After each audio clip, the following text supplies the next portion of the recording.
And the tragedy therein lies in the fact that with eyes wide open, because we are selfish and greedy and because property rights do not obtain, with eyes wide open we will destroy the resource on which we depend.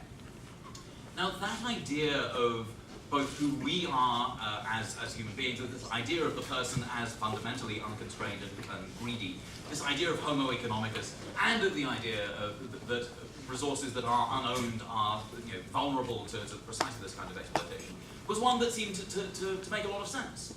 There were plenty of examples, there continue to be plenty of examples of massive environmental destruction that look exactly as if they are the tragedy of the commons. And yet when one unpicks stories of fisheries, for example, that have been depleted, when one looks at stories of, one looks at reasons for the Dust Bowl, what one sees in fact is not unbridled sort of human greed, but capitalism.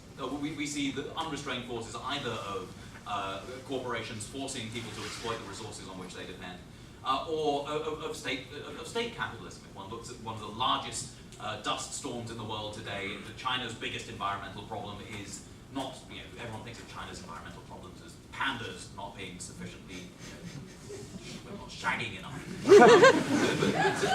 China's largest environmental problem is the dust storm that sweeps through every year and that knocks off about 8% of GDP. That dust storm is the result in part of incredibly bad agroecological practices and farming practices and all that. And again, you can't point the finger to capitalism, you can certainly point the finger to state capitalism. So the commons is not the failure in this particular instance, because actually if you look at the commons where you have examples of people who are not only able to govern their resources, but are free of both the state and of the private sector. We have plenty of examples where communities are very well able to govern themselves, and we have the remnants in our language of ways in which we are not this homo economicus. We have the remains in our language of ideas like stinting, for example, where we choose not to consume in order that we might have sufficient resources next year. Gleaning, for example, another way in which resources and property it doesn't fall neatly into the idea of public and private. So the commons is not the strange thing that happens when greedy people exploit unowned resources. The commons, as far as I understand it, is a process whereby resources are governed together. So it's not just the stuff, but it is the rules that govern that stuff. It's a very sort of caricatured understanding of it.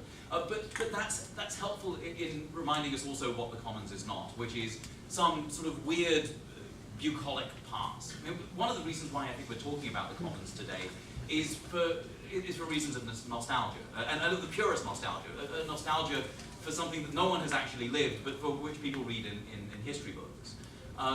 The idea of the commons has taken off of late precisely because of the current crises in capitalism, I think. It's no accident that Elinor Ostrom wins the Nobel Prize in economics in 2008, the first woman ever to share that. The years after the various sort of vendors of equations for bond sales are lauded.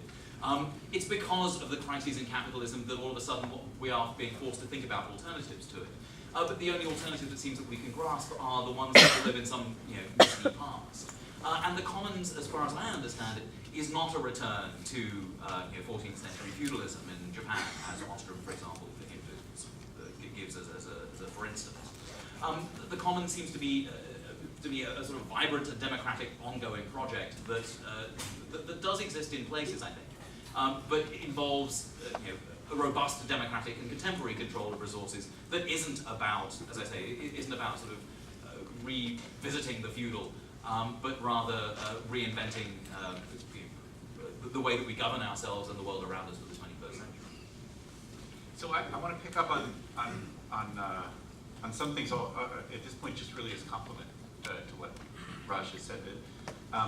If for me to start, thinking about the common as that to which we have open access, shared use, shared management, does stand in contrast to property. To property, both, I would say, and this is really just repeating what Raj just said in different terms, in contrast both to private property and to public property here being thought as that which is controlled and regulated by the state. So neither public nor private in that sense. what is common. And I think also one of the consequences of the economic crisis, or rather in the economic crisis, the 2008 economic financial crisis, one of the prime recognitions I think is a conceptual lack after this crisis. I mean, why do we think of commons today? I think it's partly because the economic wisdom on offer either proposes the rule of private property to the ills of public property, or the rule of public property to the ills of private property, but really no other solution. Like, you either have one or the other. Either you have a Keynesian socialist solution, which is the rule of public property to cure the ills of private, or a neoliberal solution, more privatization, private property to contrast the rules of public. And in fact, in this vision, I think that the common becomes invisible, that we can't understand either what the common could be, or, and this is a big challenge, what an economic strategy based on it could be, or really if one thinks outside of property relations. I think that's really the challenge, the largest challenge being posed here with this notion of the common. Yeah, you know how Marx says in the 1844 manuscripts, one of those beautiful lines where he says, private property has made us so stupid that we can only think of something as ours if we own it. Which is like, what would it mean to be ours if you didn't own it? And so I think it is quite a challenge to think about what, in essence, that within the ideology of capitalist relations, Marx is saying, and relations of property, we cannot think outside of property, or it's very difficult to. So I think that's part of the challenge and part of the appeal of this notion. Like Raj said too, there's another point I would like to emphasize from the beginning, really, is that there's a danger for me in this notion of using the term commons. Tony, my co-author, and I sometimes tried, and I think without any success, to try to distinguish it by using it without the S, to talk about the common, which, as any philologically has relationship to the city. In Italian still means that, in Latin, etc. But the danger, like Raj was saying about the commons, is a kind of assumption of a recreation of a pre-capitalist, pre-modern past. Like that, as if those forests in England, or those pastures in England that were shared, are what could be recreated on this side of capitalist relations of production.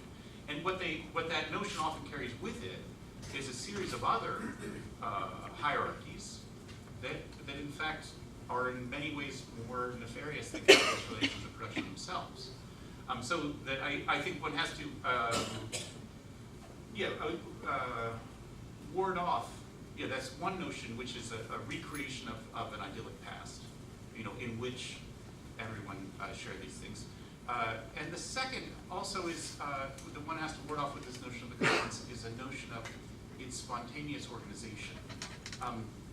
The commons, at least in my view, it isn't something as if once we remove the constraints of capitalist property relations or other forms of state control, that then we will, by our virtuous nature, spontaneously mutually cooperate and create idyllic communities. That seems to me not the case.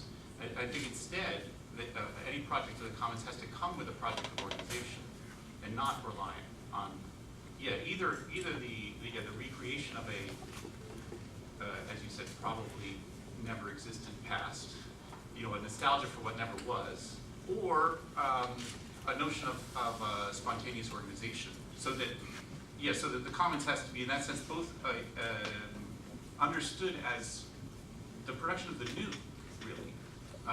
And so in some sense, that analogy to the pre-modern, I think, is a hindrance, even if it can be effective.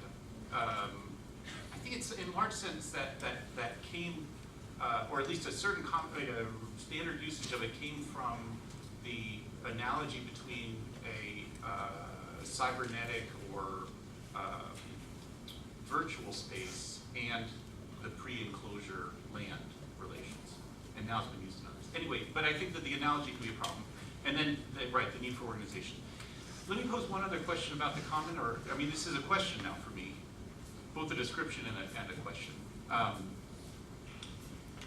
Adrian very helpfully